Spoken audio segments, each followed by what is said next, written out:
दोस्तों काफ़ी लोगों को ये समझ में नहीं आता है कि हम अपने जीवन को कैसे जी सकते हैं। देखिए मेरे पास एक केस स्टडी आई हुई है और उस केस स्टडी को आज मैं आप लोगों के साथ में शेयर करना चाहूँगा। नॉर्मली होता है ऐसा है कि जब हम केस स्टडी को देखते हैं और कोई व्यक्ति जब समस्याओं को लेकर आता है, तो हम ये जानने की कोशिश करते हैं कि वो समस्या किस ग्रह के साथ में रिलेटेड है। अब ये जो व्यक्ति आए थे मेरे पास में मेरे क्लाइंट, ये जब आए तो इन्होंने इनकी समस्या मुझे बताई और ये समस्या जो थी उनके पति से रिलेटेड थी। कुछ समय से उनके पति जो थे उनके साथ में प्रॉपर तरीके से व्यवहार नहीं कर रहे थे। उनके व्यवहार में बहुत बदलाव हो चुका था। वैसे देखे जाए तो इस दंपति में इनके जो है वो 2 बच्चे हैं, एक लड़का और एक लड़की, और इनकी शादी को लगभग 10 साल हो चुके हैं। और उसके बाद में भी इनके लाइफ में बहुत बड़ा टर्न आया। वो ऐसा टर्न आया कि पति जो है उनके साथ में बरोबर व्यवहार नहीं कर रहे थे और इस जो लेडी थी उनको कहीं ना कुछ डाउट जरूर था। तो आज के इस वीडियो में मैं आपको बताऊंगा कि हम शुक्र देवता से यानी शुक्र देव से हम लोग कैसे जानेंगे कि किसी भी व्यक्ति का जो है वो एक्स्ट्रा मैरिटल अफेयर हुआ है या नहीं हुआ है। तो इन्हीं चीजों को हम आज के इस वीडियो में बताऊंगा मैं आपको, और आपको बताऊंगा कि इस कुंडली में शुक्र से हम क्या क्या चीजों को देखते हैं।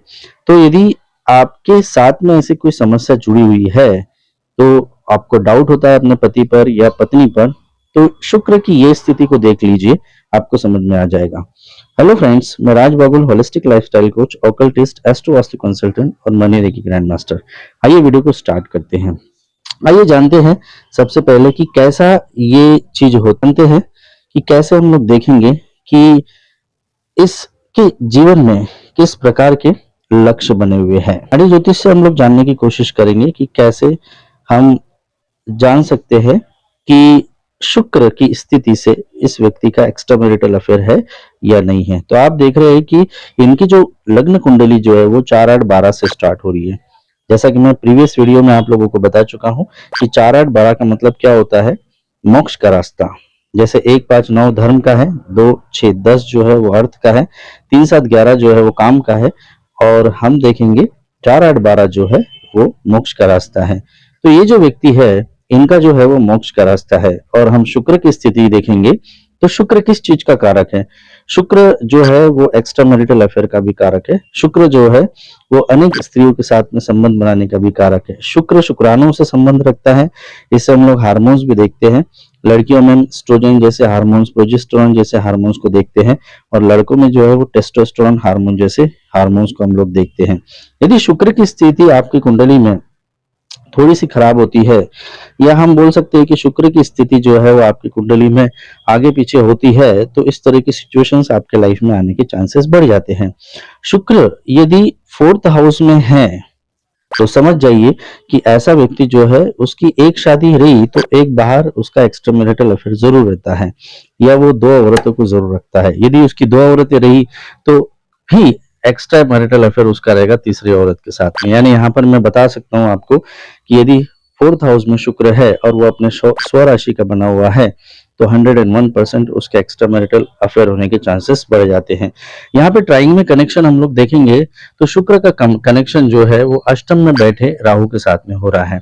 तो ऐसा व्यक्ति जो होता है बहुत सीक्रेटिव तरीके से अपने अफेयर्स को रखता है। वो अपनी पत्नियों की, आप उसकी 2 पत्नी हो, 4 पत्नी हो, वो सबसे छुपाकर व्यवहार करना स्टार्ट करता है। ये अफेयर जो है वो बहुत सीक्रेटिव तरीके से वो करता है फ्रेंड्स, क्योंकि शुक्र जब भी राहु के साथ में आएगा तो कहीं ना कहीं वो एक्स्ट्रा एक्टिविटीज बढ़ाने में काम करता है। दूसरी बात आप देखेंगे कि शुक्र की स्थिति यदि पंचम भाव में भी बनती है तो भी उसके एक्स्ट्रा मैरिटल अफेयर होने के चांसेस रहते हैं।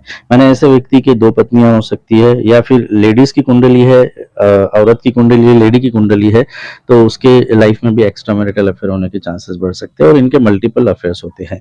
हम देख रहे हैं कि ये जो पंचम भाव है उसके ऊपर चंद्रमा की दृष्टि पड़ रही है। अब चंद्रमा की दृष्टि जब पड़ेंगी तो आप देखेंगे कि वृषभ का चंद्रमा है, उच्च का चंद्रमा है, तो उच्च के चंद्रमा की दृष्टि जब उसके पंचम भाव में पड़ रही है तो ऐसे व्यक्ति का जो लाइफ है उसमें फिर एक बार चंद्रमा जो है वो फीमेल प्लैनेट है, और इसलिए हो सकता है कि इसके जीवन में इस तरह की सिचुएशंस आई है। और 8-10 दिन बाद जब इनका एनालिसिस हो गया, उसके बाद 10 दिन बाद लेडीज को पता चला कि उनके पति का जो है एक्स्ट्रा मैरिटल अफेयर है, और इस प्रकार से इसमें आइडेंटिफाई हुआ कि आप कुंडली से जान सकते हैं कि कैसे वो व्यक्ति जो है उनका एक्स्ट्रा मैरिटल अफेयर है। तो दोस्तों ये था, यदि आप जान सकते हैं शुक्र से स्थिति को हम कैसे जानेंगे। तो वीडियो आपको कैसे लगा मुझे नीचे कमेंट बॉक्स डाल के जरूर बताइए।